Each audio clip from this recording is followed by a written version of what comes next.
我们要向耶和华歌唱，向拯救我们的磐石欢呼，因耶和华超乎万神之上。阿们。各位弟兄姐妹平安，我们跟左右边的说，我们一起来敬拜，我们一起从座位上起立，我们来到神的面前，我们用诗歌来经历他，我们用诗歌来献上我们的赞美，一起拍手。这是耶和华所定日子，神的儿女当欢呼喜乐。耶和华已战胜仇敌，战胜仇敌，全地都声欢呼。这是耶和华所定日子，神的儿女当欢呼喜乐。耶和华已战胜仇敌，战胜仇敌，全地都声欢呼。耶和华是我力量，我心中一切的盼望。耶和华是我的诗歌，又是我的拯救。神子民行走全地，把他消息宣告你的名，高举的神的旗旗，我们称谢你，你是我神。我们再一次用喜乐的心来到神的面前，为他献上我们至高的赞美，至高的尊荣。这是耶和华所定日子，神的儿女当欢呼喜乐。耶和华已战胜仇敌，战胜仇敌，全地大声欢呼。这是耶和华所定日子，神的儿女当欢呼喜乐。耶和华已战胜仇敌，战胜仇敌，全地大声欢呼。耶和华是我力量，我心中一切的盼望。耶和华是我的诗歌，又是我的拯救。神子民行走全地，报告消息宣告你的名，高举的神的旗旗，我们称谢你。你是我，耶和华是我力量，我心中一切的盼望。耶和华是我的诗歌，又是我的拯救。神子民行走全地，报告消息宣告你的名，高举的神的旗旗，我们称谢你，你是我神。我们把最大的荣耀跟掌声拍手献给我们的神，因为他是配得我们称颂，他是配得我们赞美的。阿们。各位弟兄姐妹请坐。神是我们的拯救，我们要倚靠他。当我们来到他的面前的时候，我们可以用祷告，我们可以用诗歌来经历他。这是我们曾经有过，现在有过，未来也持续的要拥有的。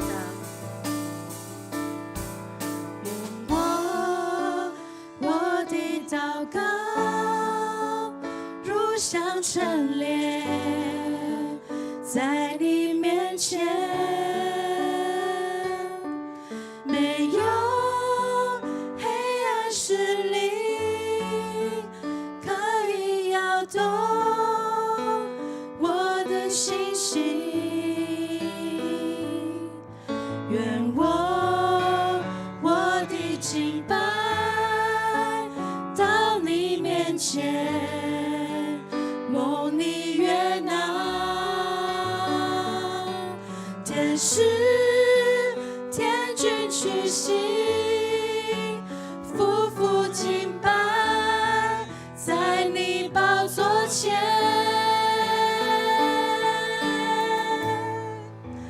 打开天窗，打开天窗，愿我的祷告带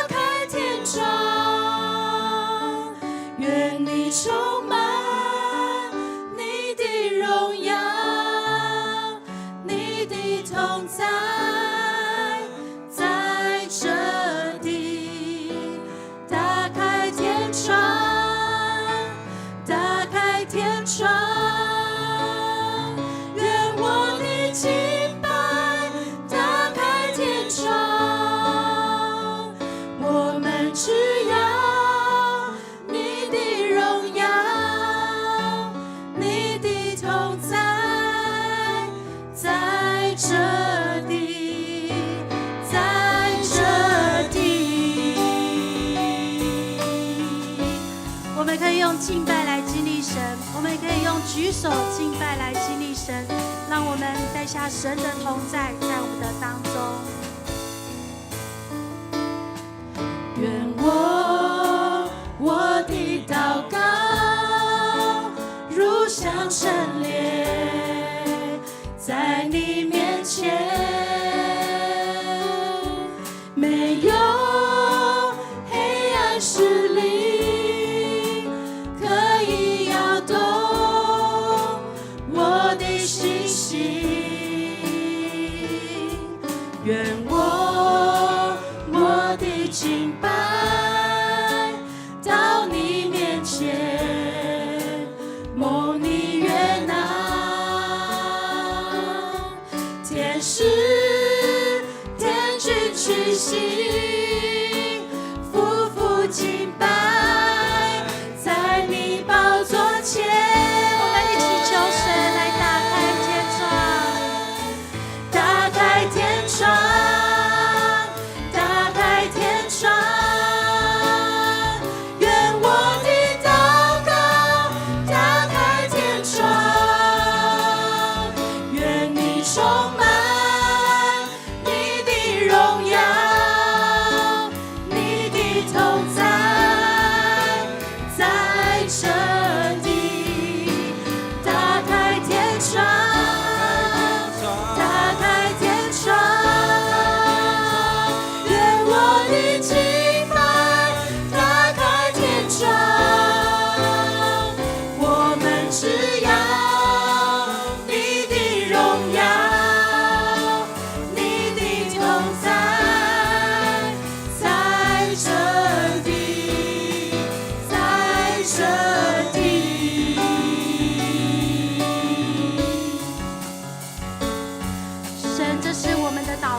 求我们的敬拜要达到你的面前，成为那馨香的祭。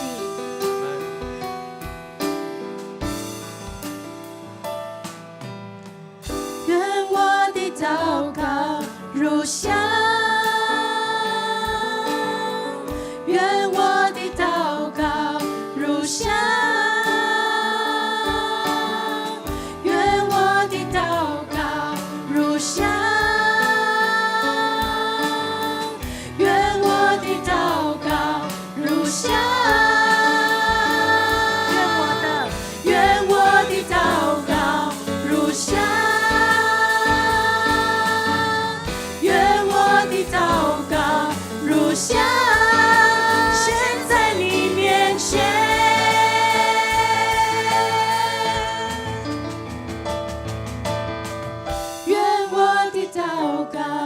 如香，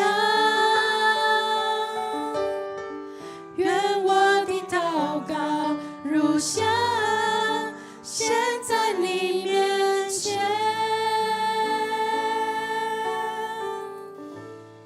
主，这是我们的祷告，我们到你的面前来呼求你。主，谢谢你，你是慈爱的神，你是良善的神，让我们能够来认识你、亲近你，让我们何等的蒙福，进入到你的至圣所。我们赞美你，来尊崇你的名。阿们。我认识的你是无穷尽的慈爱，我认识的你是良善，我认识的你是永远不会失败，我认识的你是万物的主宰，所以我不问为什么，就算洪水把我的视线淹没，所以我不问为什么，因你坐在宝座，所以我不问为什么，你的公义和信实从不落空，所以我不问为什么，我凭信心而活。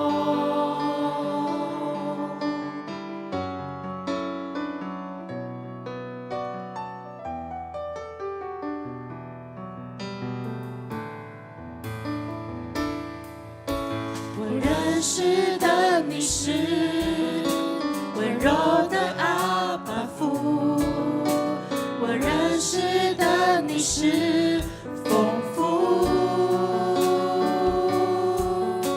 我认识的你是恩典难以细数，我认识的你是随时的帮助，所以我不问为什么还是会难过，还有忧伤的时候，所以我不问为什么日子不总是好过，所以我不问为什么生命的手有时会那么难承受，所以我不问为什么一切在他手中，有时候总有时候你的时候我等候，牵引我每个角中如明光直到午后，苦与痛又算什么，你冠冕为我存留，要成就其中极深永恒的荣耀，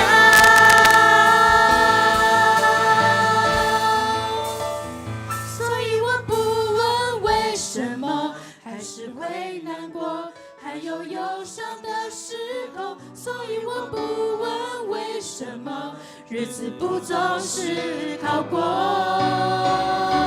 所以我不问为什么生命的重有时会那么难承受，所以我不问为什么一切在他手中，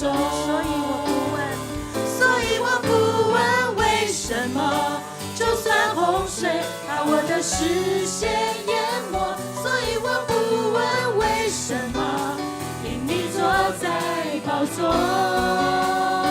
所以我不问为什么你的公义的心事从不落空，所以我不问为什么我凭信心而活，不管怎么我为你活。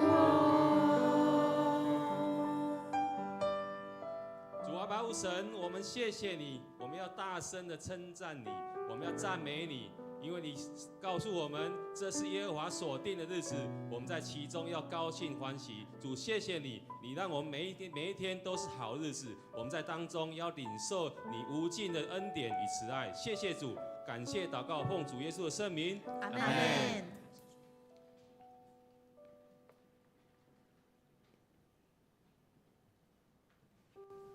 好，那我们先来奉献。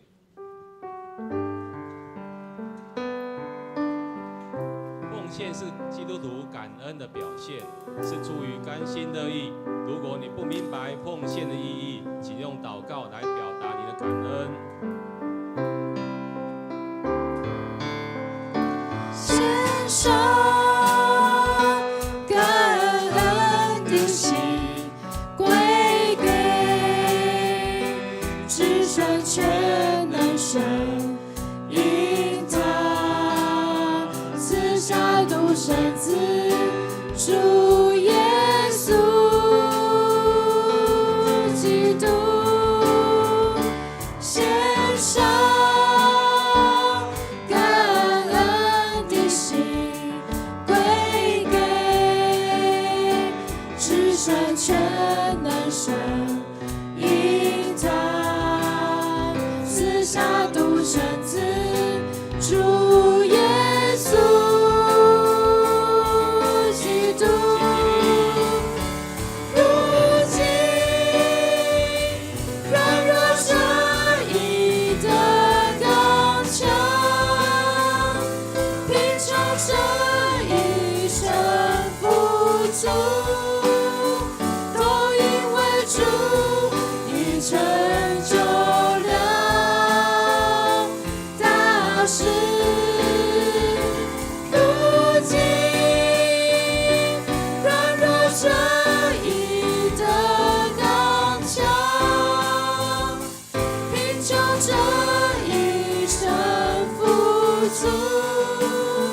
都因为主已成就了大事，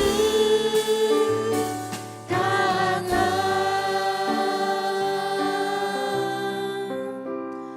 感恩，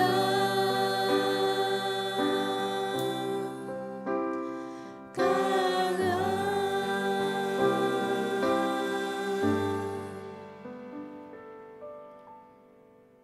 我们在天上的阿爸父神，我们感谢你，我们赞美你，谢谢你与我们同在。愿主耶稣基督的恩惠、天父上帝的慈爱、圣灵的感动跟我们同在，让我们在你的面前领受更多的祝福。主，你的恩典陪伴我们一周当中都有许多事情，不管是我们犯错，不管是我们做任何事情，都有你的祝福在我们的当中，你的赦免也在我们当中。求主你开我们的耳朵来领受你的福音，来领受你的恩典。愿你悦纳我们的敬拜，我们献上才能、金钱跟我们的时间来做主你的使用。我们这样祷告都是奉主耶稣基督的名求，阿门。阿们。请坐。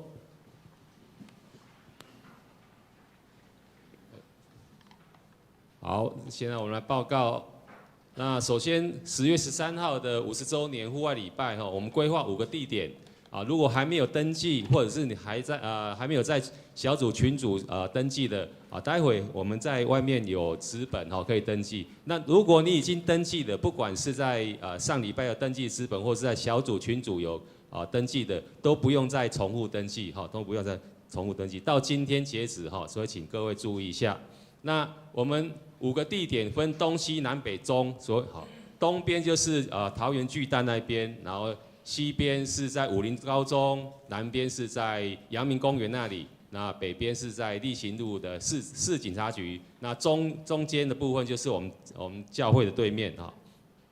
那这个地点是东边就是桃园巨蛋是在桃园巨蛋正门的后面那一条比较小的路，那边比较方便停车，所以请各位兄姐注意。好第二个就是武林高中的上车点在它那个中山路那边路边。好，那南边就是阳明公园就是在保罗街那一边那一边。好，那北边就是市警察局的那个前面力行路上面。那中间的部分就是我们教会对面国泰广场的那个地点所以请各位兄姐注意一下我们上车时间是7点半好，那我们10月6号9点要召开2024的临时会员合会，要选长老执事，那候选人名单跟会员名册再公布在公布栏。如果有异议者，请在29号之前向小会书记敏哲长老提出。那如果无法出席的陪商会员，请在10月5号之前向小组长或小会书记来提出请假。好，那我们现在这边介绍今年符合长老资格的候选人有从左边的翠林庐山跟志香，还有财资敏和嘉硕跟义军好，那小会的推荐执事候选人介绍有几位端龙杰文杰兄，陈新青年的慈雅慧兰姐明文兄这几位有部分我们上礼拜有介绍过那今天下午1点在401召开417次的长执会，请长执预备心准时出席。今天开始9月22到11月12号台语场每天早上6点半在线上举行，欢迎兄姐参加或者是观看 YouTube 的重播。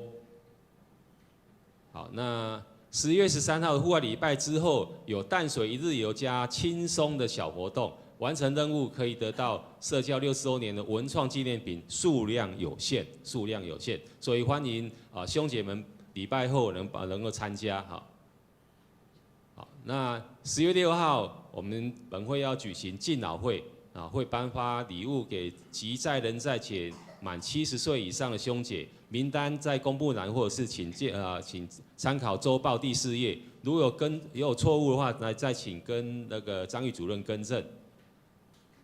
好，那23号10点半到12点25号哦不25号谢谢。25号礼拜三10点半到12点，松大的讲座主题是疗愈童年黄一道老师来主讲。那全人生命教育协会也定于10月6号的礼拜天礼拜之后，在新堂这里召开113年会员大会跟志工大会，敬请会员及志工队队员出席，参加者可以领取纪念品1份。好，那2024的第2期生日助学金审核委员会在今天的12点半403教室召开请各委员们注意。好，那竹中的松联部在10月17号礼拜4 10点在新桃芳餐厅举行重阳敬老感恩礼拜，以及90岁高龄或者是同时结婚60周年长者的楷模要参加的兄姐请在礼拜3 9月25号之前将报名费500元交给小组长或张玉主任，搭车名额限40名所以请各位注意一下。好，那今天有几位新的朋友，我们非常欢迎他们首先是张美琪张美琪在这边好欢迎，她是敏娟姐介绍过来了，好欢迎，好请坐。另外是一对夫妇 ，Mr. Wu，John and Alan， 好欢迎他们，好欢迎他们，好欢迎。还有没有其他没有介绍到的新朋友？没有好，我们来读今天的金句2次哦，来，你们要走遍耶路撒冷的街市，在广场寻找。看是否有人行公平，求诚实。若有，我就赦免这城。耶利米书5章1节。再来，你们要走遍耶路撒冷的街市，在广场寻找，看是否有人行公平，求诚实。若有，我就赦免这城。耶利米书5章1节。好，我们来读。上帝的话语记载在耶利米书4章1到4节，短4节而已，所以我们一起来读，一起来读，来1、2，来。上主这样说：以色列人呐，如果你们要回头，就回到我这里来吧。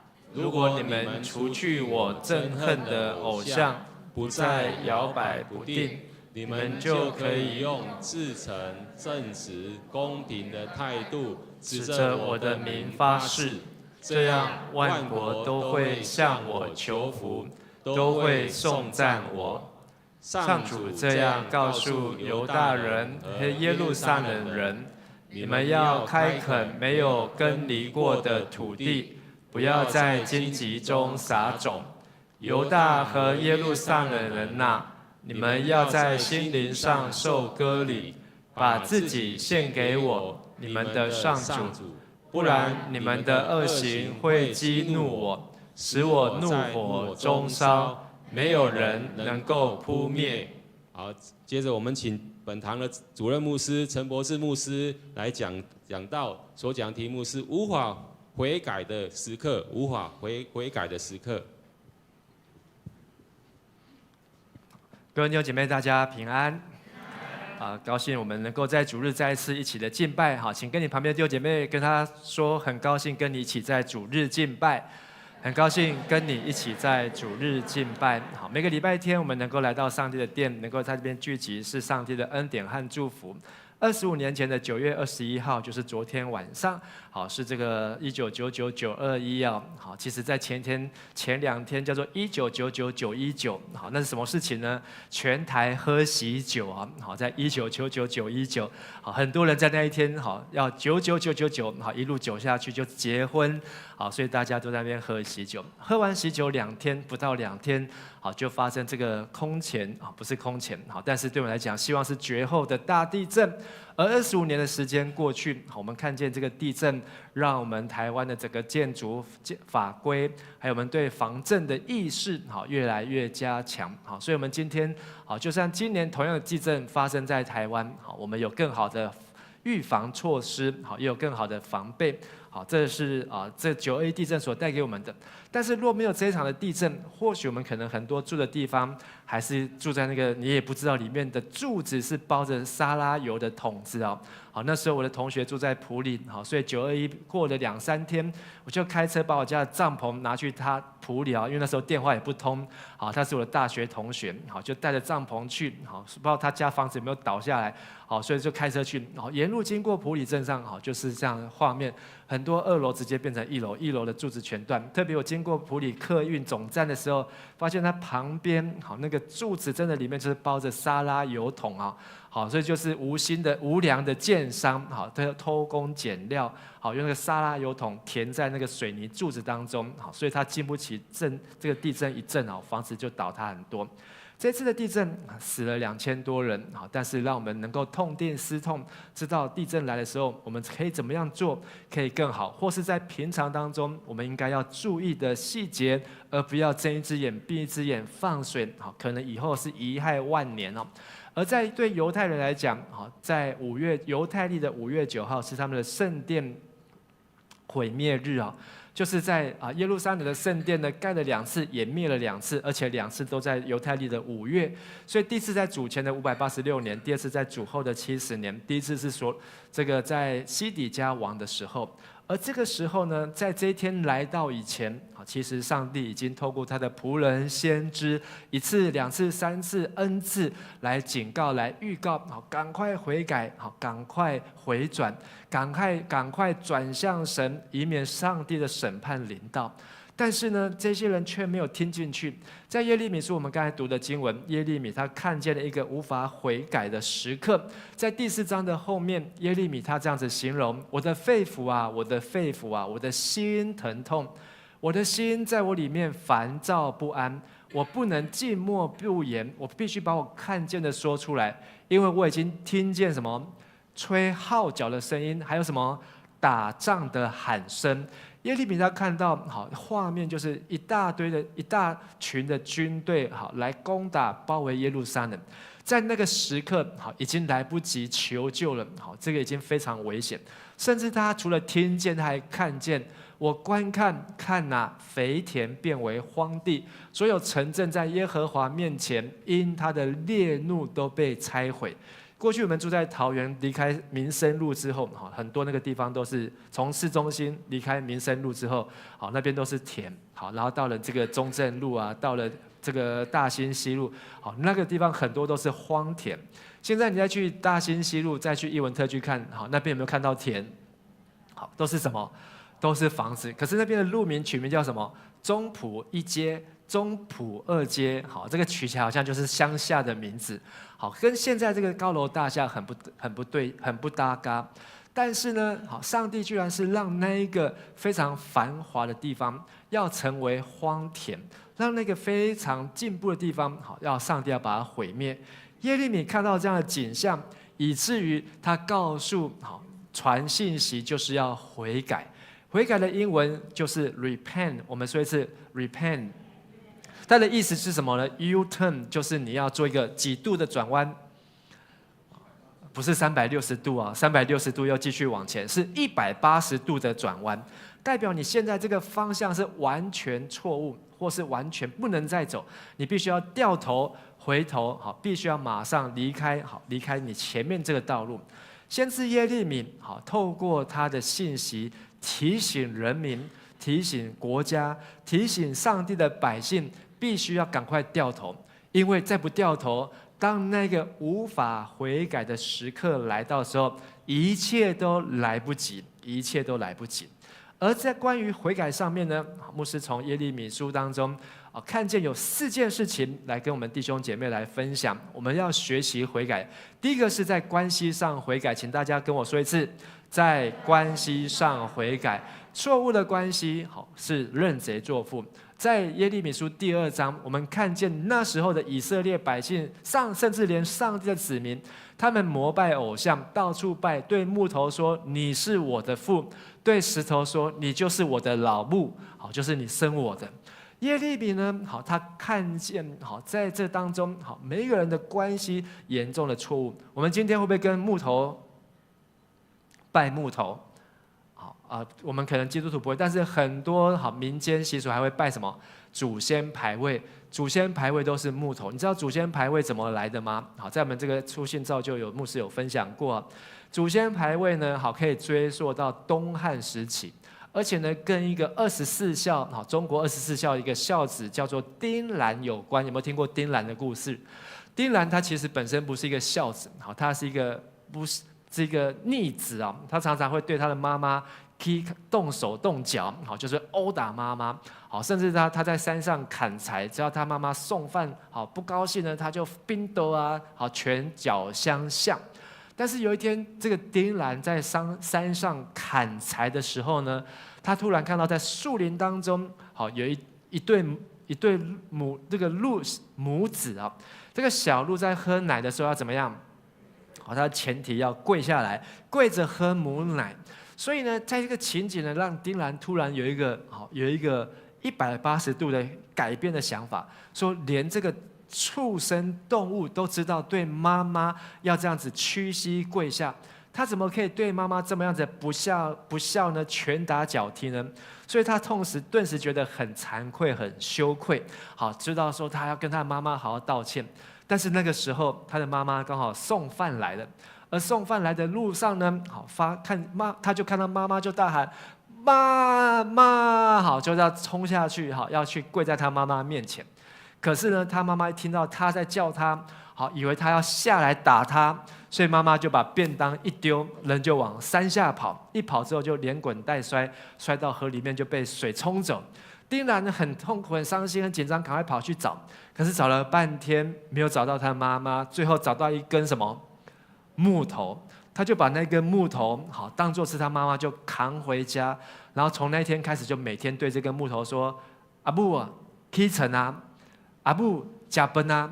阿母天气变寒，天气冷了，好多穿一些衣服。”所有左邻右舍人就被他这样子的精神感动，好，都封他叫中国的24孝。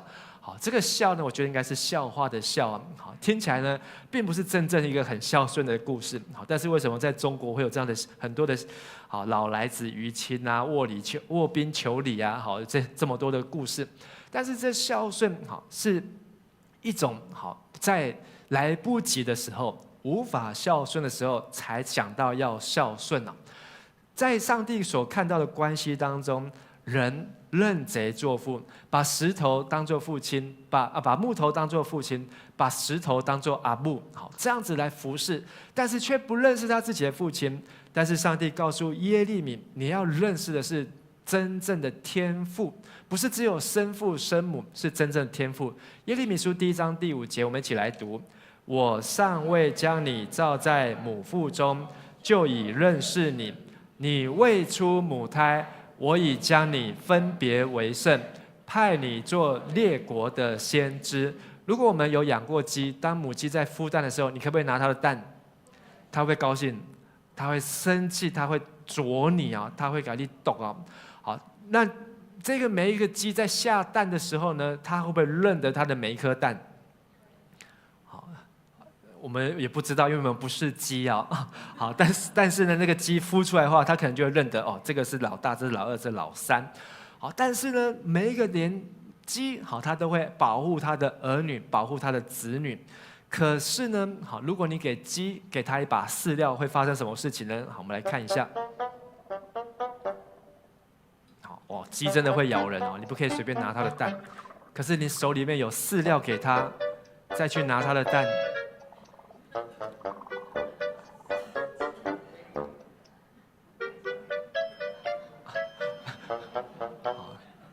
这个不是 AI 画的，这个是，所以跟你旁边说，你可以拿饲料去换鸡蛋，我们可以用饲料去换鸡蛋。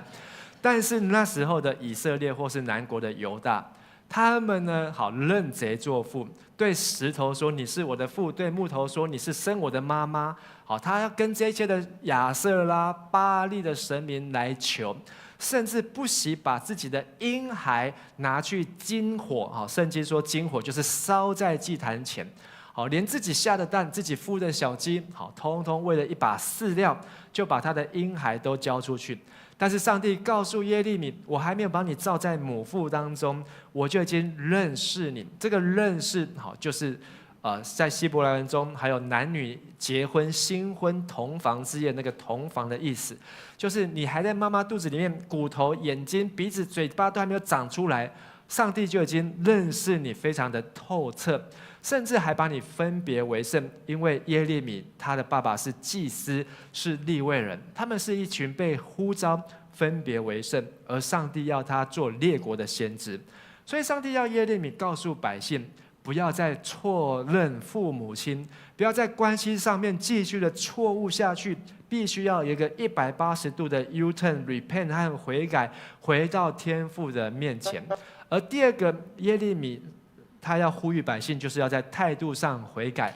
上帝告诉他，没有任何事情好，这个态度上面好，必须要有正确的态度，因为错误的态度是觉得自己不行、自己不配、自己做不到。而这个呢，就发生在耶利米的身上。当上帝呼召耶利米做先知的时候，耶利米他马上说什么呢？说爱。这个爱呢，还有哀哉的意思哦，就是很悲哀。哎呦，那安内，好，很哀哉的意思。主耶和华，你看，我不知道怎么说，因为我年轻。耶利米在他出来服侍的时候，好，大约是在16岁到20岁的之间。好，所以我们就加起来除以2，就是大约在18岁。在18岁的时候，好，可能都还没有上大学，还没有毕业，还没有娶妻结婚生子，而且在利未人或是祭司。他们的服事呢，好，圣经说是30岁到50岁，所以他根本还不够资格到圣殿里面去服事。好，最早要25岁才能够到圣殿里面去实习啊。但是耶利米说：“我不知道，我怎么可能去对列国说话呢？”但是上帝说：“不行，你这个态度要悔改。”因为你这个态度，如果你惧怕上帝让你出去的时候，你去到哪里就会怕到哪里。所以上帝告诉你，耶利米正确的态度是，即便这些人君王、祭司、官长还有百姓来攻击你，却不能胜过你。好，后面第2行我们一起来读：因为我与你同在，要拯救你。这是耶和华说的。第2行我们再读一次。因为我与你同在，要拯救你。上帝告诉耶利米，就是你不用害怕，你只要记得一件事情：上帝要与你同在。你什么时候会觉得害怕？9.1地震的时候会不会害怕？但是你要记得这句话：上帝与我同在，他要拯救我。我们那个害怕就会离开，因为上帝会保护我们。当遇到困难、大风大浪，甚至是一种遇到人的逼迫、迫害的时候，上帝使我们有正确的态度，就是知道上帝他永远与我们同在。耶稣在圣经当中讲了一个路加福音15章浪子回头的比喻啊。一个父亲有2个儿子，小儿子呢，好，他就是都不来做礼拜，也不喜欢在家里面，好，而且就把爸爸的财产都分光了，而且就出去挥霍，最后没有钱，好，就去喂猪，好，住在猪寮当中。但是这个哥哥呢，好，从小到大都非常的听话，就在爸爸的身边，好，爸爸就要做什么他就做什么。有一天，这个小儿子在喂猪的时候，想到说：“哎，我的爸爸里面还有工人可以。”他们这些做我爸的工人都还有饭吃，我在这边连个饭都没得吃，我不如回去当我爸爸的工人，至少比我现在过的生活还要幸福美满。所以他就回去，可是一回去呢，他的爸爸呢看到他回来就去抱他、亲他，还给他换上衣服，还给他戴上戒指，还吩咐仆人宰了牛来请客宴客，然后跳舞。那时候太阳下山，他的大哥好在田里面工作，下班回来到家里面，在高兴开 party 的声音，就问：“啊，出来在下面代志怎么这么欢喜？”结果呢，一问说你弟回来了，好啊，你爸杀了一条牛，好在请客了。哇，他一天是很高兴还是很生气？很生气啊，气到不肯回家，说我在家里面好做这么久，我爸都没有给我宰条牛，好，所以他爸就出来说你怎么不进来？他就对他爸就开了噼里啪啦就complain就一直跑出来。我在你家，我在你身边跟你这么久，我从来都听你的话，都没有对你做对不起你的事情。可是你看你这个儿子，我这个弟弟，好拿走你的财产，而且花光还花去妓女的身上，甚至呢，好现在还居然有脸回来，好，结果他爸爸对他讲了一句话，这一句话好影响了好这个哥哥的态度。很多时候我们的态度不正确，好是因为我们是站在自己的立场。他的爸爸怎么说呢？说儿子啊，我现在有的，不管你看到的金子、银子、戒指，好这些的财产，这些的牛，将来都是你的，因为你弟的已经都分给他了。我现在全有的都是你的，但是你这个弟弟呢，对我而言，他已经像是失而复得，好像从这个地表上消失了。今天他居然又出现在我的眼前，我好像重新得到他，而且像是死而复活。在我的心中，他好像死掉了，再也没有这个儿子了。可是今天他居然又活在我的面前，你觉得我不应该要高兴、欢喜、快乐吗？这个大儿子从来没有想过他爸爸怎么想，他只在意他自己想。有时候我们的态度就是啊，上帝，你要我选执事，我选不上；上帝，你要我选长老啊，我不可能；上帝，你要我出来服侍，我做不到；上帝，你要我去带敬拜、参加敬拜团，我又唱得不好听。很多的时候，我们都有A、B、C、D。上帝，你不知道我是这个 A、B、C、D 的问题吗？你不晓得我年纪轻吗？你不晓得我五音不全吗？你不晓得我常常迟到吗？你不晓得我每个月都存不了什么钱，还能够奉献给你吗？上帝怎么可能不知道？上帝说他连我们的头发几根他都知道，比我们还清楚知道。上帝当然知道耶利米年纪轻，上帝当然知道耶利米好，他口才不好。上帝当然知道摩西他没有办法，没有能力。但是重点是因为上帝说我要与你同在，所以亲爱的弟兄姐妹，我们要有一个正确的态度。错误的态度是我不行，我不能，我做不到，去找别人。但是当我们有正确的态度，是靠着那加给我力量的，我凡事都能。阿们。我们要有正确的态度，不是依靠势力，不是依靠才能，乃是依靠耶和华的灵方能成事，是靠着上帝的恩典才有今日的我们。所以跟你旁边的弟兄姐妹说，靠着那加给你力量的，你凡事都能；靠着那加给你力量的，你凡事都能。只要上帝叫我们往东，即便那个东呢是很远很远的东，靠着那加给我们力量的上帝，我们就能够往东而行。只要上帝愿意，上帝开口，上帝使用我们，我们就能够做到。第三，耶利米书让我们看到，在悔改的 SOP 要在盼望上面来悔改啊。什么是在盼望上面来悔改呢？在当时以色列人、南国犹大人，他们心里面所要的是什么？就是为所欲为。所以上帝透过耶利米说出他们的行为啊。上帝看到这一群的以色列人，他们礼拜天都会乖乖来圣殿聚会，可是一离开圣殿之后呢，回去到他们的家中，回去上班的时候，每一个人好可以去求名牌的就求名牌，可以去抱佛祖的就抱佛祖，好可以去问观音的就问观音，好可以去问这个占卜卜卦的看星座就看星座。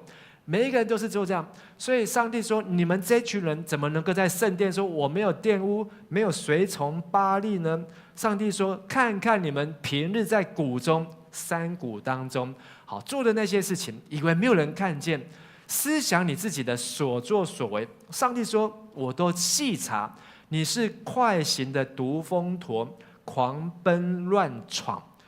毒蜂驼，好，再没有翻出来，它是母骆驼。”毒蜂驼比双峰骆驼好跑得还要快，好，骆驼已经在那个时候跑最快的动物啊，但是独峰驼又比双峰的骆驼跑得更快，而且是母骆驼。母骆驼什么时候会狂奔乱闯呢？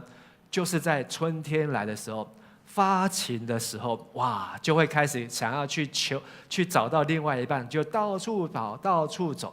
上帝用这样子的自然界的情景来形容这一群上帝的子民。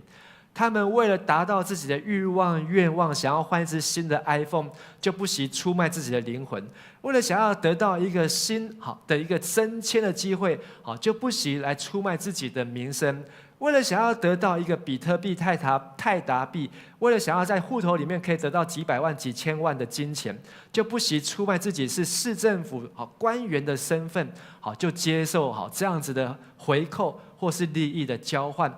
而牺牲的是什么呢？他想说神不知鬼不觉，牺牲了许多人民的权益。但是上帝说，这不是我们要追求要期望的。上帝要给人正确的盼望，叫做容神益人。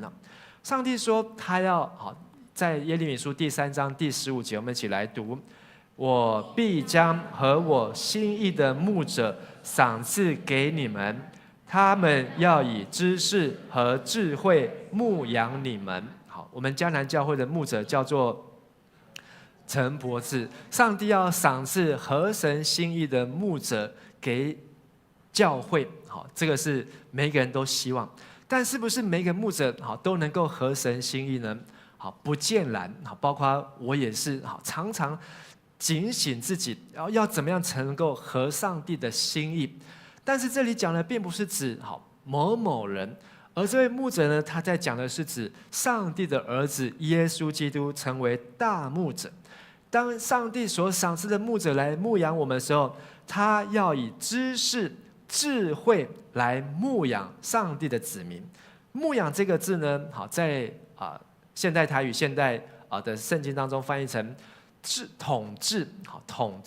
好，另外一个意思就是他也像是君王一样，所以上帝所赐的这些的君王也是合神心意的君王。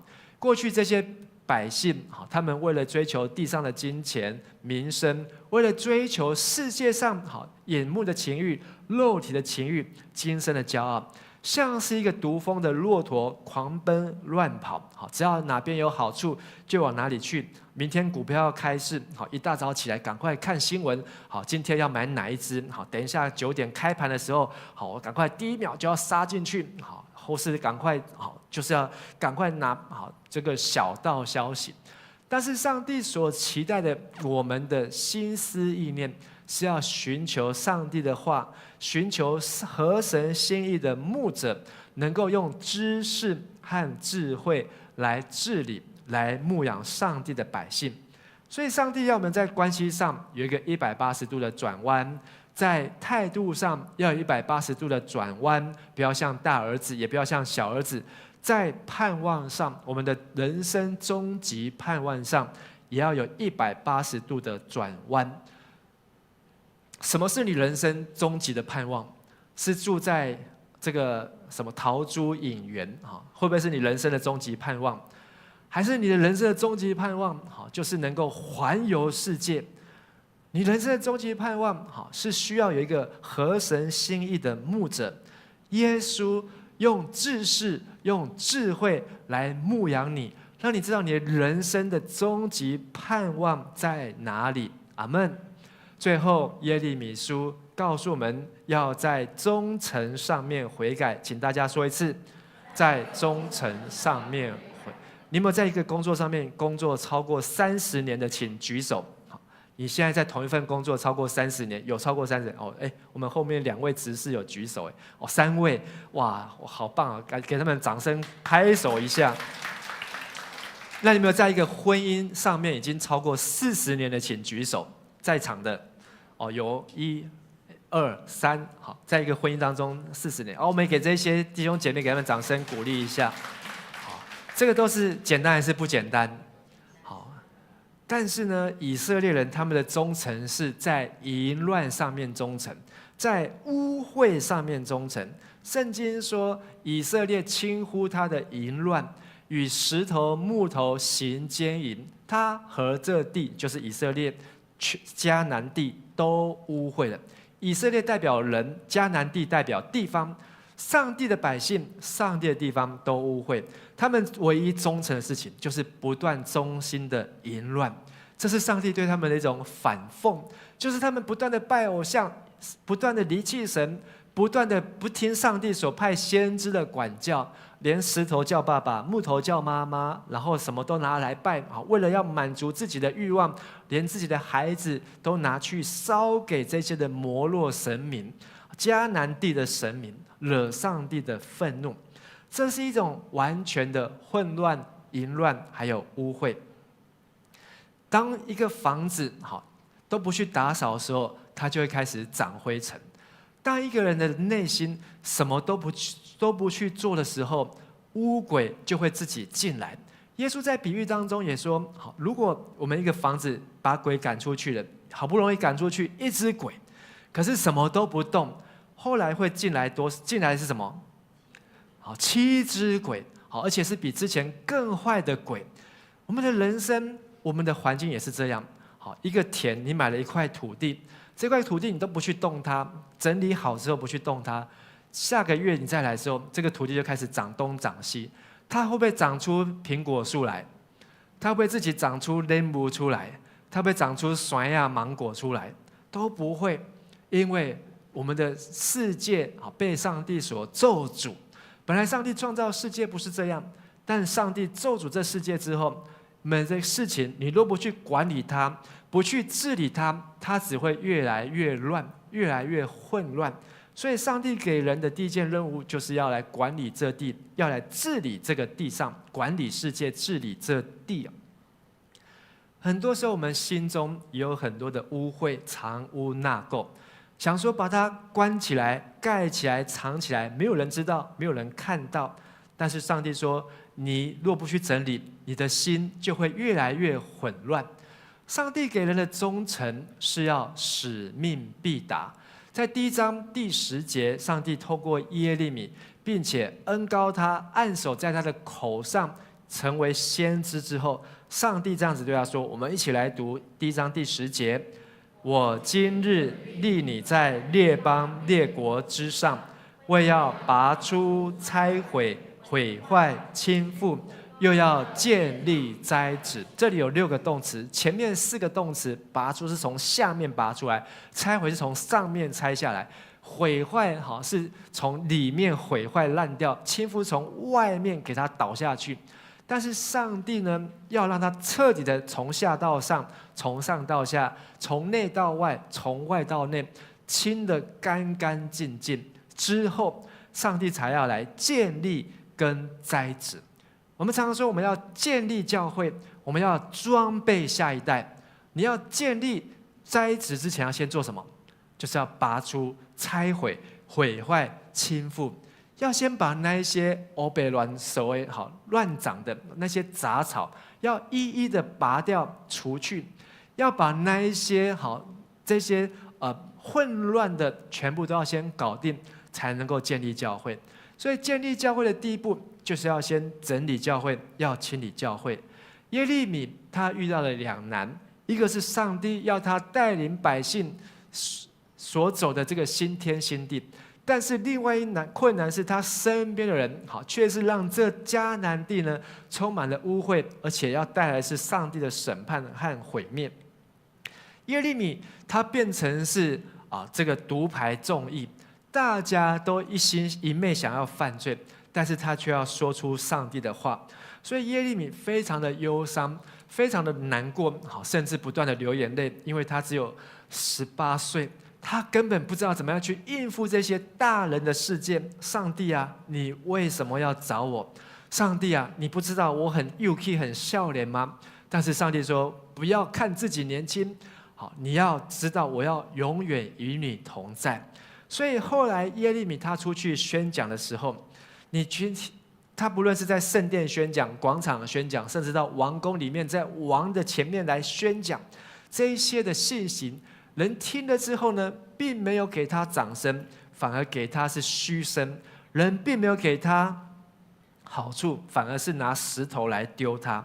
但是上帝告诉耶利米，我要让你的脸硬如铜墙铁壁一样，就是让你不羞愧，勇敢的站立。你只要宣讲信息，那一天把你所听见的巴比伦大军他们怎么样攻城凌下，把你所看见的这一群上帝所派来的国外军队要怎样子来管教耶路撒冷，把这全地的荒凉景象说给他们听，这就是你的任务和工作。至于他们接不接受，他们听得进去听不进去，你都不用介意，因为你是我的代言人，我已经授权给你。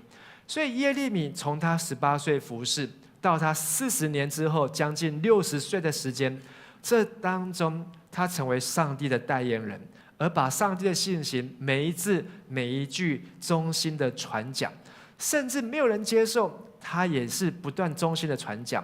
甚至还有一个书记巴录帮他把他所说的呢都记载下来，甚至巴录所写的这一个书卷呢，拿到西底家王的面前的时候，这个王呢还一页一页的把它撕掉，拿去放在火炉里面烧掉，把它烧成灰烬。后来他不放弃，又再重写一次。就因为重写一次，我们今天才能够看到耶利米书这一卷书。亲爱的弟兄姐妹，我们今天要开始共读耶利米书52天，而耶利米的故事很长，而且很复杂，但是在这背后很重要的信息，就是上帝在告诉人，不要等到无法悔改的时候才想到要悔改，不要等到没有办法再孝顺父母亲的时候，才去找一根木头回来，对那根木头来做他的孝子。上帝要我们把握时间，把握时机，在这些错误的关系上面都要悔改。有一首英文歌叫做 My Way， 有没有听过？这里边的歌词写得非常的感人，在表达他人生想要活出勇敢的走出一个境界。但是 My Way 是不是 God's Way？ 是不是上帝的路呢？如果不是的话，我们就要有一个180度的 U-turn， 能够走在上帝他所要我们走的路上面，这才是悔改的意义。上帝的路，神的路高过人的路，神的意念也高过我们的意念。上帝要我们能够走在他所喜悦的路上，而不是只有想到自己。很多时候我们都像是那个大儿子，只有想到自己，我今天要吃什么喝什么，我明天要穿什么，只有想到自己，却连上帝一个做父亲的都没有替他想，连我们对自己的父母亲都没有设身处地为我们的父母亲来着想，他怎么样的辛苦，他怎么样付出，但是我们却没有给他应该有的回报，或是应该有的态度。通常都要到年纪越长，时间越短，越来不及的时候，最后才在那边痛哭流涕。哎呀，我的爸爸，我的妈妈，对不起，我都没有好好的孝顺你。才等到真的要签离婚协议的时候，或是真的被赶离家出走的时候，才在那边痛苦的悔改。真的要像小儿子一样，真的窝在猪窝里面，跟着猪一起混的时候，才在想到说原来住在家里面是一个这么爽的事情啊。今天的经文耶利米书前面第4章的前面4节，告诉我们这4件事情：除掉偶像，不要再犹疑不定，不要再认贼作父，要在关系上面的悔改。告诉我们要凭诚实、公平、公义来说话，是就说是，不是就说不是，在态度上面要来悔改。用爱心跟说诚实话，跟说善意的谎言，你要选择说哪一个？善意的谎言最后还是什么？谎言。不管听得再怎么样好听，让人听得再怎么样开心，最终在上帝的眼中听起来还是谎言啊。而上帝也透过耶利米，不要期待在荆棘里面撒种，这荆棘就在你家门口，在旁边种子丢进去，也不用什么浇水，它自己就会长出来，很好啊，很轻松啊，又快，而且又不用晒太阳。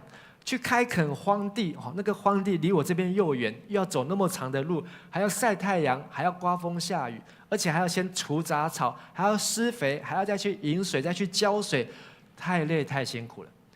荆棘里面很快就发芽，但是我们听过耶稣撒种的比喻，那个荆棘就代表人在世上各样的欲望塞满了。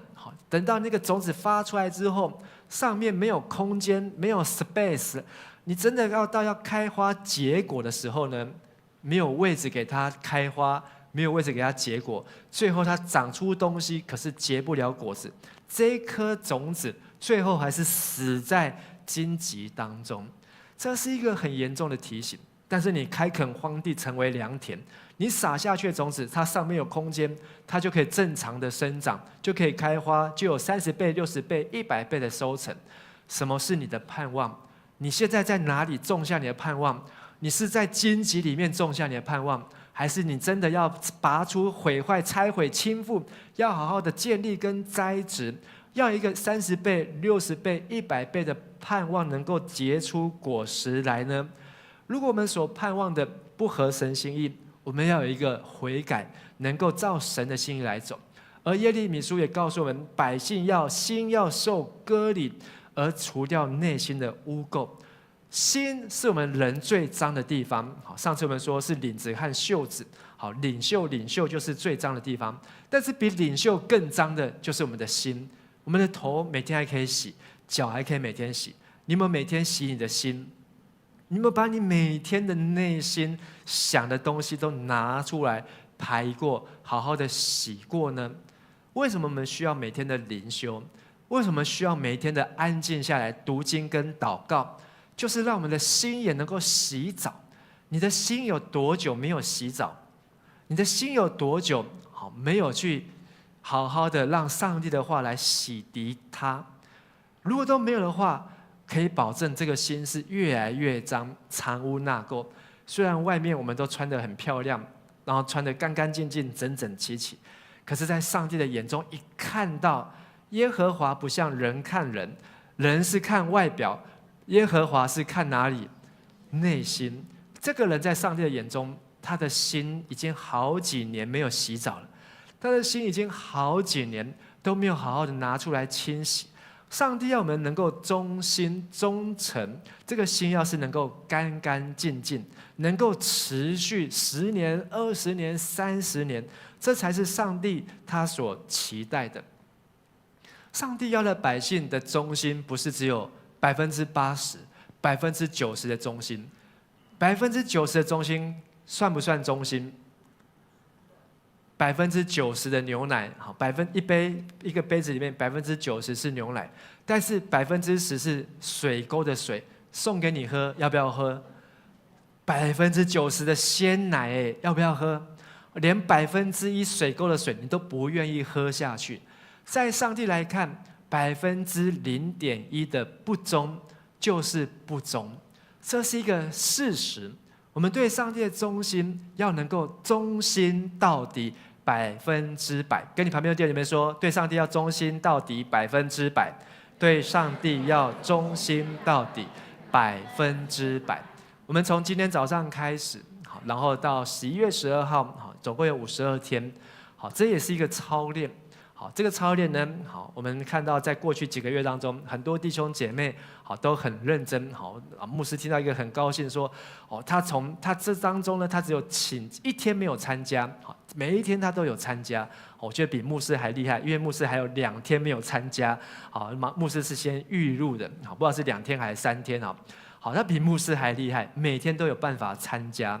这个共读非常的不容易，这也是一个挑战。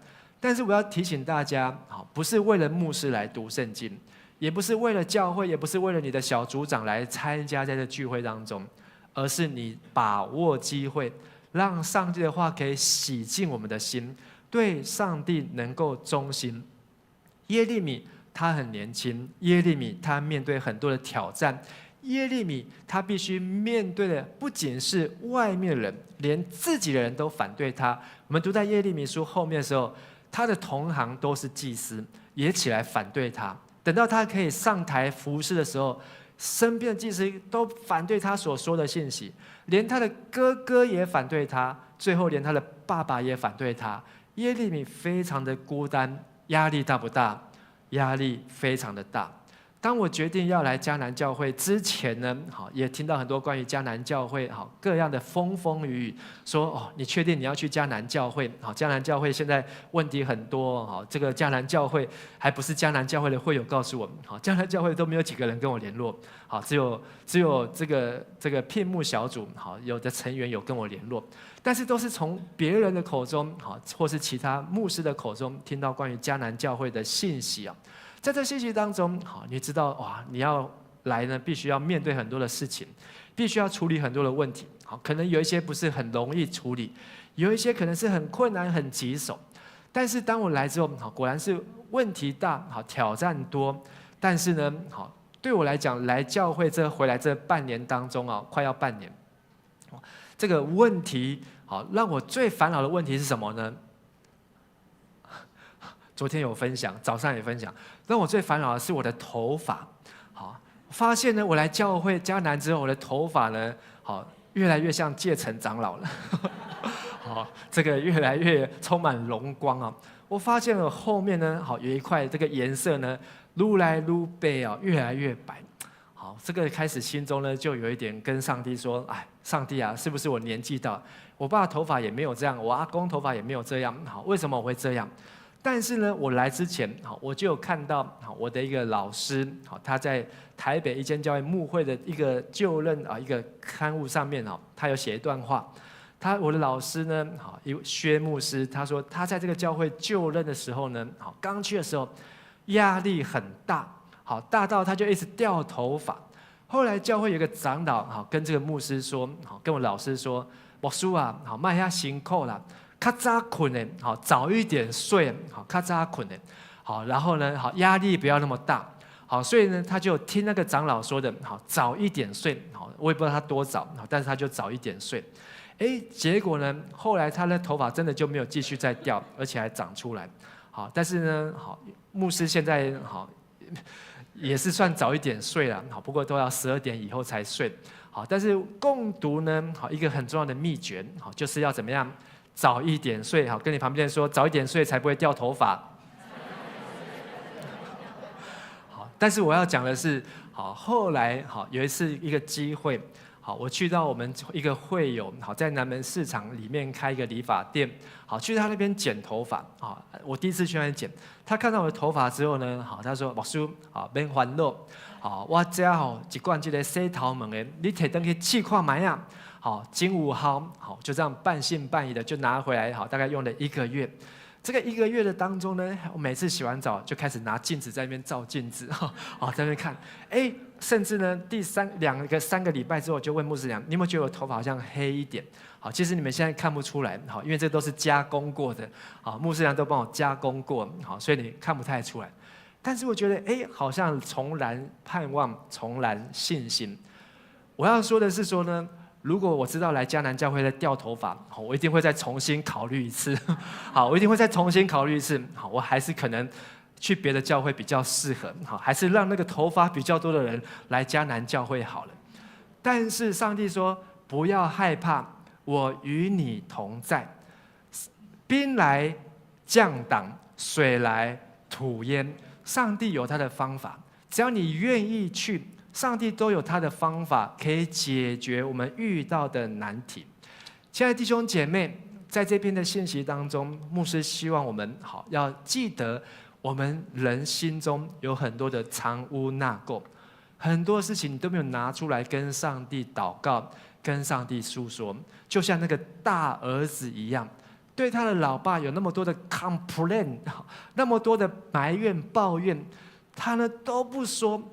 但是就在他受不了那一刻，全部都爆发出来，结果他才发现，哎呀，他根本就用错误的态度跟他老爸生活。其实他就是要继承他老爸的，其实他就是要做这个他老爸所有一切财产的主人，但是他却没有好好的了解，以至于他的老爸面前活得像一个佣人，活得像一个奴隶。亲爱的弟兄姐妹。你在上帝的面前是一个上帝的儿女，还是一个上帝的奴隶呢？每次你来教会，在服侍、祷告会、参加聚会，在搬椅子、在排椅子的时候，你觉得自己是一个上帝的儿女，很开心、很荣幸，还是觉得我是一个迦南教会最底层的奴隶，所有没有人要做的事情都我来做，所有没有人要扫的厕所都我来扫，所有没有人要丢的垃圾都我来丢？如果你跟上帝有一个正确的关系，你不会让这些错误的态度在你的里面。我们需要有上帝的话来洗净我们的内心，让我们能够有新的眼光，重新看见上帝要给我们的祝福。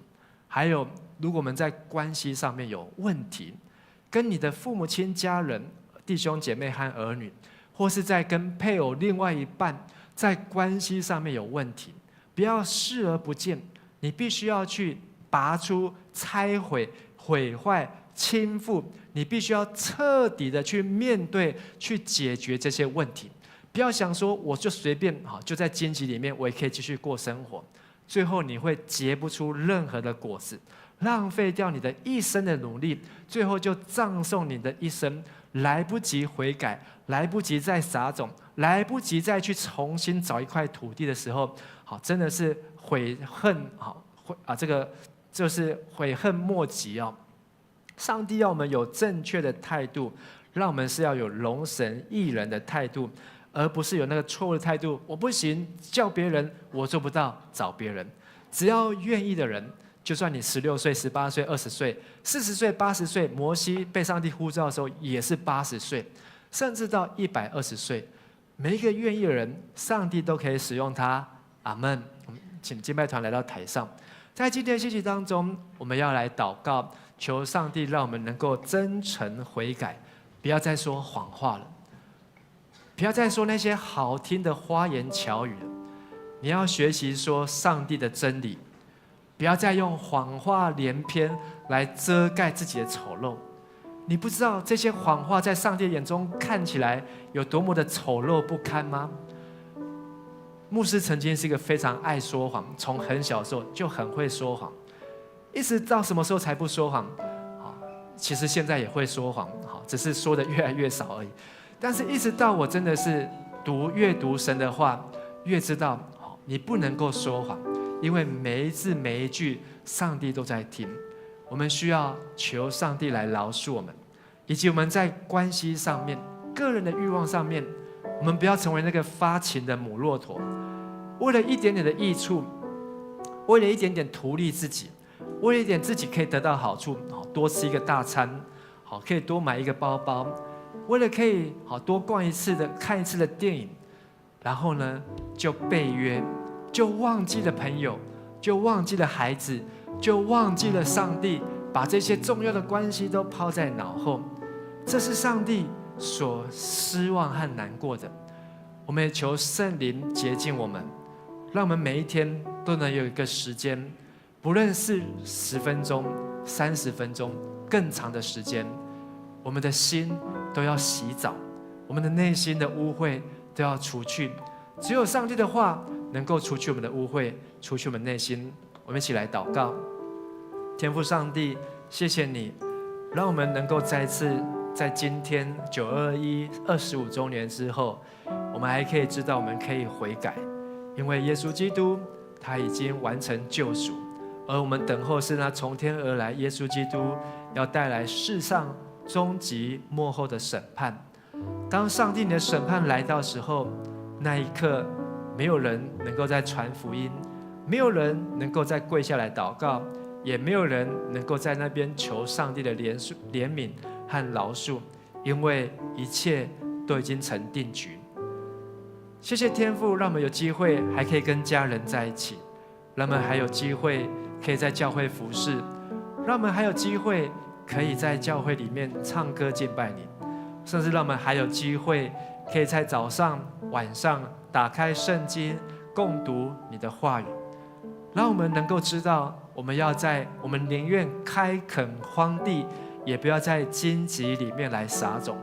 让我们知道上帝的话语是能够真正让人的生命得到100倍的祝福，而不要追求地上短暂眼目的情欲、肉体的情欲。求神再一次改变我们的心，让我们在今天能够有一个180度的转弯，让我们知道什么是神所喜悦的道路，让我们今天就能够成为神所喜悦、神所爱的儿女。听我们的祷告，奉主耶稣的名求，阿们。请我们从座位上站立起来。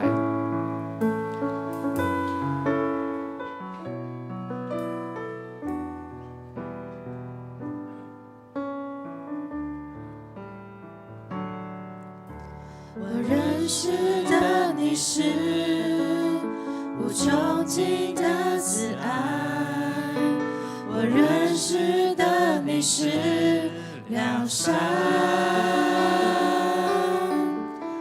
我认识的你是永远不会失败，我认识的你是万物的主宰，所以我不问为什么，就算洪水把我的视线淹没，所以我不问为什么，因你坐在宝座，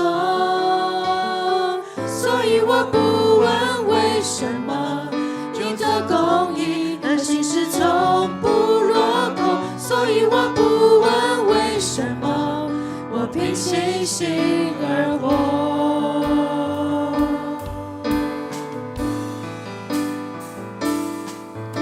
我认识的你是温柔的阿爸父，我认识的你是丰富，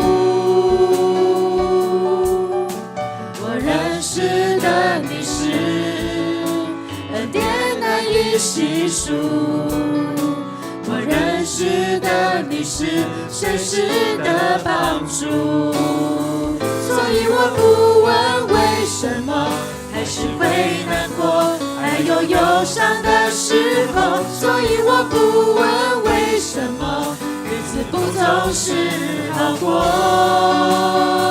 所以我不问为什么，生命的重有时会那么难承受，所以我不问为什么，一切在他手中。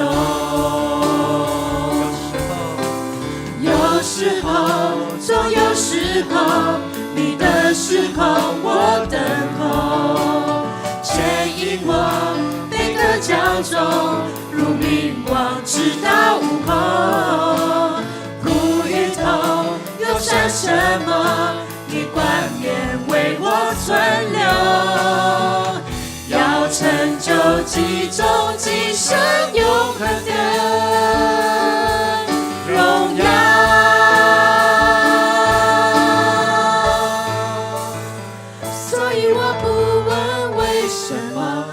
是会难过，还有忧伤的时候，所以我不问为什么，日子不总是好过，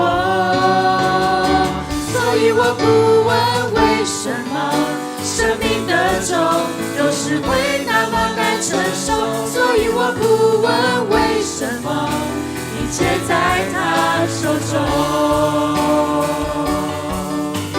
有时候，总有时候，你的时候我等候，牵引我每个角中，如明光直到午后。苦与痛，忧伤什么，你冠冕为我存留，要成就极终极生永恒的荣耀。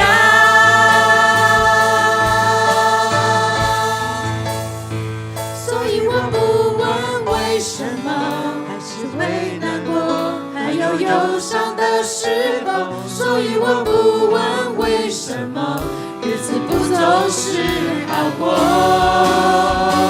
所以我不问为什么，生命的重有时会那么难承受，所以我不问为什么，一切在他手中。弟兄姐妹，或许你一直在祷告，或是你像唱这首诗歌的嘉谦一样，一直在问神为什么。为什么？或许你正流着眼泪，为着你的婚姻，为着你的儿女，为着你的工作，在跟神祷告。但是神要告诉你，亲爱的孩子，我要与你同在，我要使你如同坚固的城，如同铜的墙、铁的壁一样。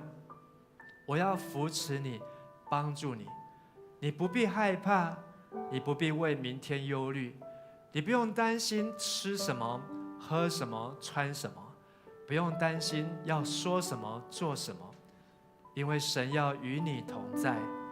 当神与你同在，就算是921地震，就算是天塌下来，就是在股市崩盘，没有什么能够担心害怕，因为神与我们同在。愿上帝帮助你，也帮助我。上帝把我们每根头发都数算过，他可以让掉下去的头发也有办法让它再长出来，他可以让那落下来的叶子、压伤的芦苇它不折断，将残的灯火它不吹灭。你要有正确的态度，你要有正确的关系，你要有正确的盼望，你要有正确的信心，忠心到底。上帝要永远与你同在。愿主耶稣基督的恩惠、天父上帝的慈爱、圣灵的帮助与感动，与你们众弟兄姐妹同在，使你们能够在今天悔改，立刻的悔改，如同大卫立刻的得到神的接纳，得到神的喜悦，能够永远在神的殿中、神的家中领受神的祝福，从今天起直到永永远远。阿们。神与我们同在，我们要再一次的用诗歌来感谢神。神对我们有一个美好的心意，有一个美好的计划，因为每一天都是神所定美好的日子。阿们。阿们。这是耶和华所定日子，神的儿女当欢呼喜乐。耶和华已战胜仇敌，战胜仇敌，全地大声欢呼。这是耶和华所定日子，神的儿女当欢呼喜乐。耶和华已战胜仇敌，战胜仇敌，全地大声欢呼。耶和华是我力量，耶和华是我力量，我心中一切的盼望。耶和华是我的诗歌，又是我的拯救。神子民行走全地，报好消息宣告你的名，高举大声的旌旗，我们称谢你。你是我，耶和华是我力量，我心中一切的盼望。耶和华是我的诗歌，又是我的拯救。神子民行走全地，报好消息宣告你的名，高举大声的旌旗，我们称谢你，我们称谢你，你是我神。我们再一次把拍手荣耀归给我们在天上的阿爸父，他是我们的神。谢谢各位弟兄姐妹，我们今天的聚会到这边结束，请你跟左右的道平安。很高兴今天与大家一起敬拜，那我们一起把这个座位上的椅子帮忙堆叠起来，谢谢大家。